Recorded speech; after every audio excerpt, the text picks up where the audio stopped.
വയനാട്ടിൽ വൻ മയക്കുമരുന്ന് വേട്ട. തോൽപ്പെട്ടി എക്സൈസ് ചെക്ക് പോസ്റ്റിൽ 285 ഗ്രാം MDMA പിടികൂടി.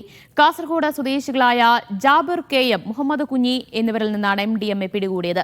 കഴിഞ്ഞ 19-ന് ഇവരെ 7 ഗ്രാം MDMAയുമായി പിടികൂടിയതിനെ തുടർന്ന് നടത്തിയ അന്വേഷണത്തിലാണ് ഇവരുടെ വാഹനത്തിൽ കൂടുതൽ MDMA കണ്ടെത്തിയത്. അനീസ് സലീം വിവരങ്ങൾ നൽകും. അനീസ്, എപ്പോഴായിരുന്നു ഈ മയക്കുമരുന്ന് വേട്ട? ദിവ്യ, അതിമാരക രാസലഹരിയായ MDMA ഈ വലിയ തോതിൽ അളവിലാണ് കിട്ടിയിട്ടുള്ളത്. 285 ഗ്രാം MDMA ആണ് ഇവരിൽ നിന്ന് പിടികൂടിയിട്ടുള്ളത്. ഇന്ന് നേരത്തെ തന്നെ എക്സൈസ് ഡിപ്പാർട്ട്മെന്റിന്റെ കസ്റ്റഡിയിലുള്ള പ്രതികളാണ് ഈ രണ്ടുപേരും. മുഹമ്മദ് കുഞ്ഞി, അതുപോലെ തന്നെ കാസർഗോഡ് സ്വദേശി തന്നെയായിട്ടുള്ള ജാബിർ KM.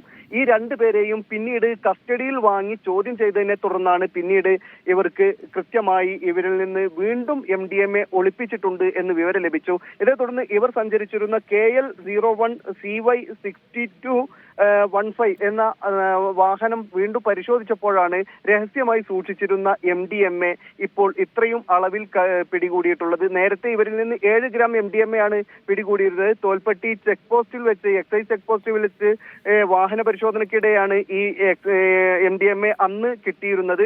പിന്നീട് ഇവരെ അറസ്റ്റ് ചെയ്തു, കോടതിയിൽ ഹാജരാക്കി റിമാൻഡ് ചെയ്തു. ഇതിനുശേഷം കസ്റ്റഡിയിൽ വാങ്ങി വീണ്ടും ഇവരെ ചോദ്യം ചെയ്തതിൽ നിന്നാണ്, ഏറെ നേരത്തെ ചോദ്യം ചെയ്യലിന് ശേഷമാണ് ഇവർ വീണ്ടും കൂടുതൽ മയക്കുമരുന്നുണ്ട് എന്ന് സമ്മതിച്ചത്.